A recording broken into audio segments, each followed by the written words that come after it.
Izuku looked at the file he was given. Earlier that day he had gotten it in the mail. Apparently, it was from Nami, so Izuku could guess what it was about. Taking a deep breath, he opened it up. Inside was a written report, as well as a picture. The picture was of a young girl, looking to be around 8, with a very apparent spider quirk. She had short white hair, with 5 red eyes along the top of her face. Her entire lower body was replaced by that of a spider with 8 legs, 4 along each side. Her upper body was rather pale, which contrasted her black spider lower body. She was also wearing a red dress that covered her upper body. Okay, so I guess she has a spider quirk. That would definitely make life hard for her, but why is she in the care of the OPCCC? Izuku wondered. Maybe the note will explain.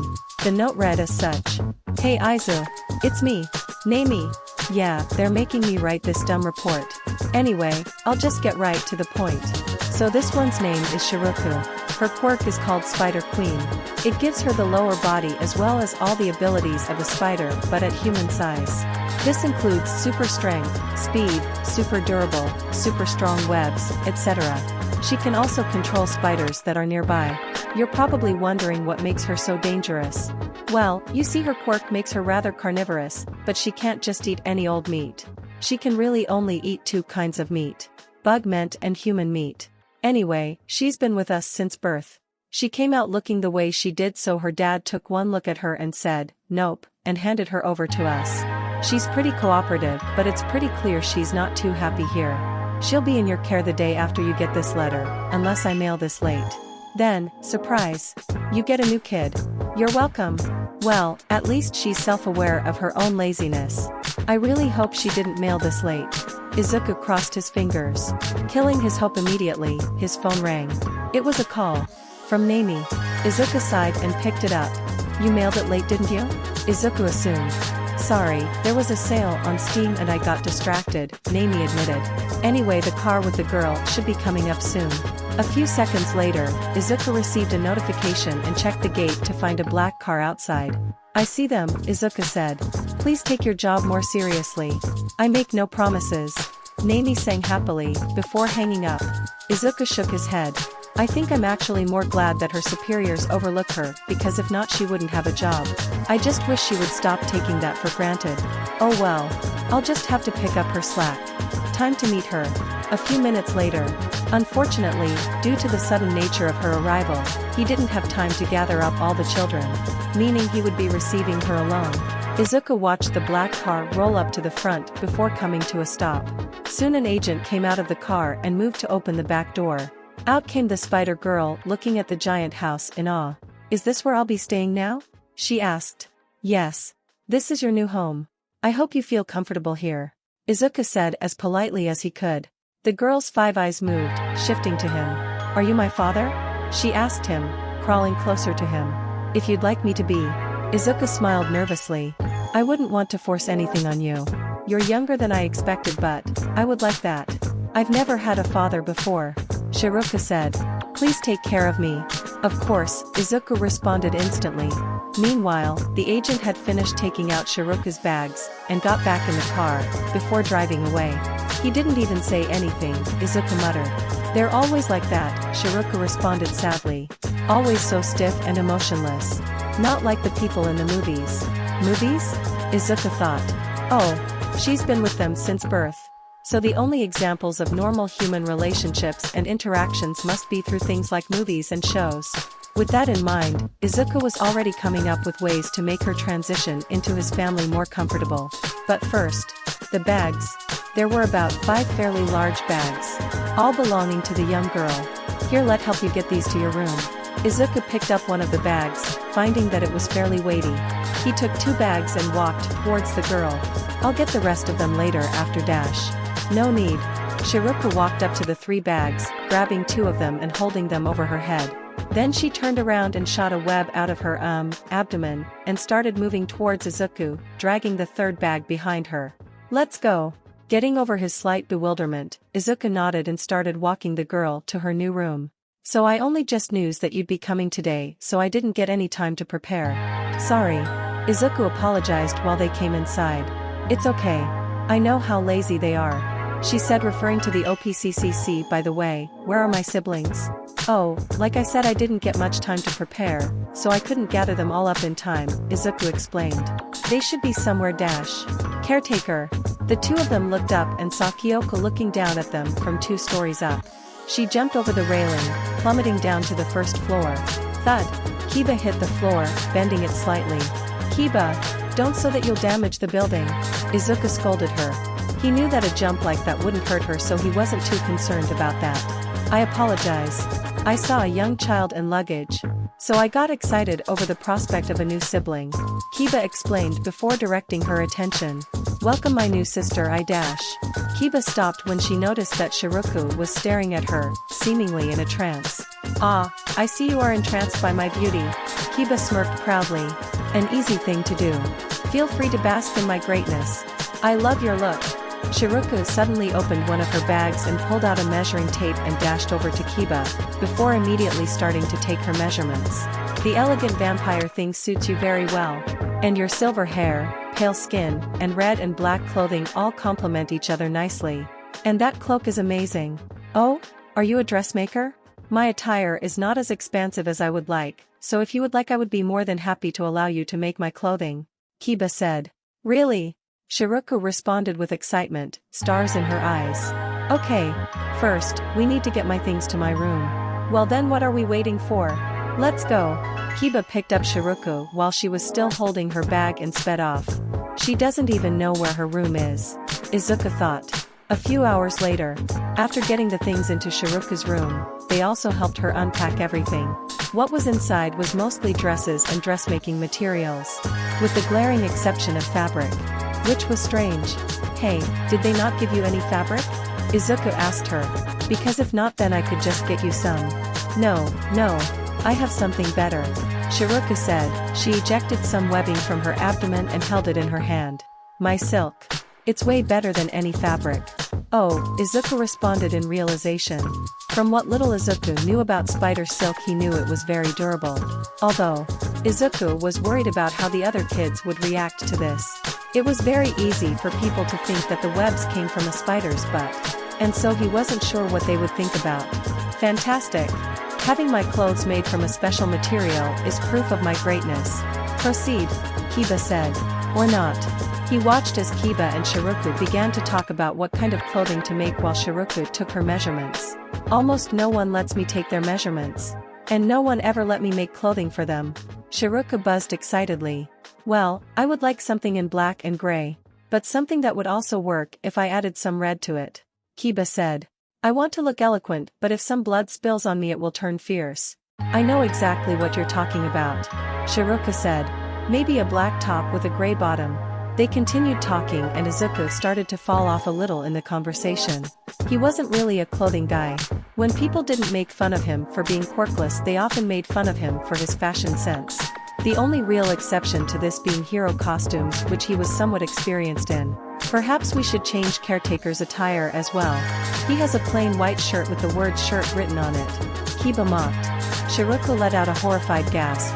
The rest of his attire is similarly bland and unimpressive. Kiba sighed. It's not that bad, Izuku muttered. I'd be like All Might writing the word smash on both his fist. Or a villain writing damaged on their forehead. It's just not appealing, Kiba said. I only say this because if someone laughs at you for your attire, I will have no choice but to send them through a wall. Don't do that, Izuku told her. But if it bothers you so much you could have just told me. Still, my fashion taste has never been great. So I'm not sure how I can buy clothes without picking ones you don't like. Leave that to me.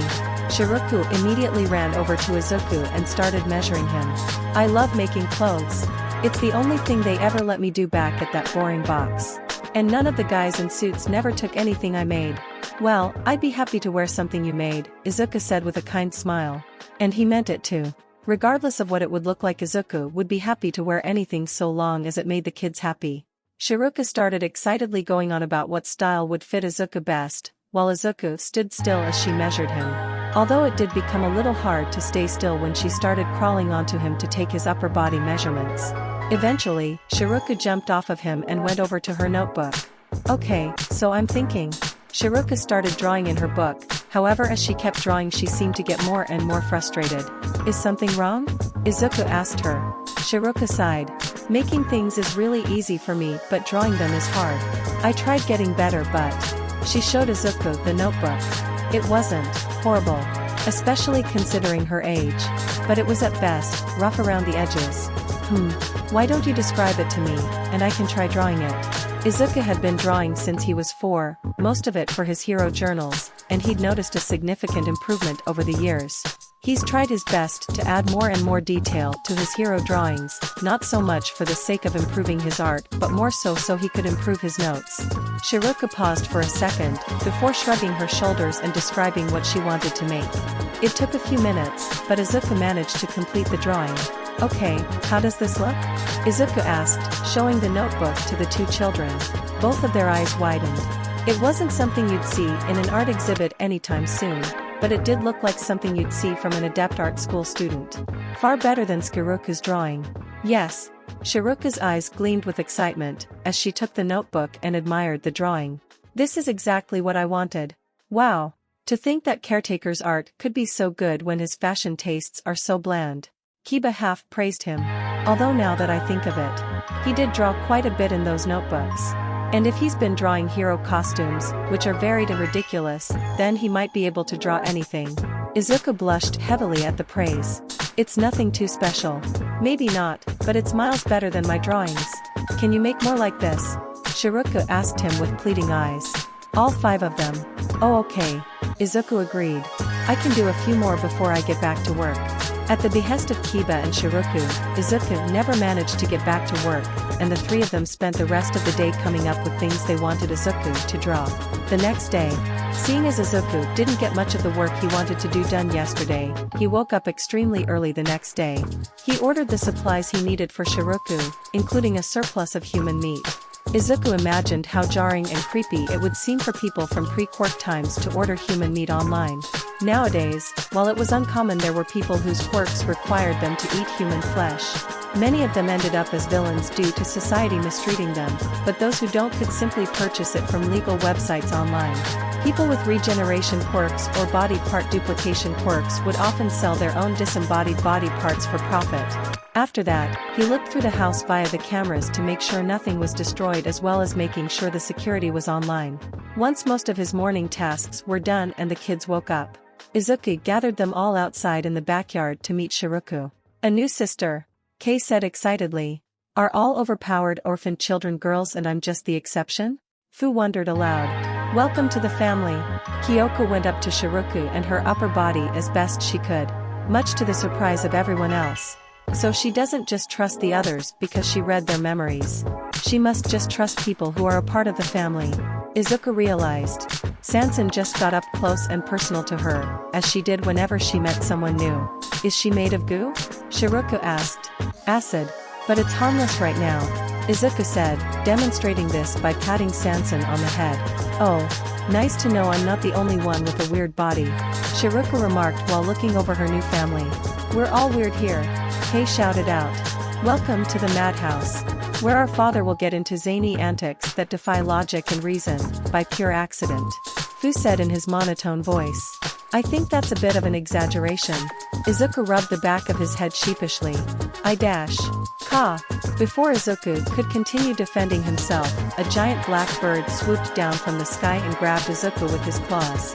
Ah! Izuku screamed as he was carried away by the giant dark bird. All the children were stunned, frozen with shock. After a few moments, Fu spoke. You see what I mean? A few minutes later, with Izuku. Izuku didn't know what to do here. He was trying his best to look away from the terror, but the terror was everywhere. If he looked down, he saw the forest landscape far, far below him. If he looked up, he saw a giant black bird that looked like it was made of pure darkness, and had a mask that looked like it was made of bones. Even if he closed his eyes, he could still feel the tight grip of the bird's sharp talons on his body. However, after a few moments, he felt the speed of the bird lessen, and it started to descend. The bird landed at the entrance of a cave and threw Izuku to the rocky floor. Ow! Izuku groaned. Slowly, he pulled himself off the ground and looked up at the bird. The bird just looked at him, watching his actions patiently. Hi.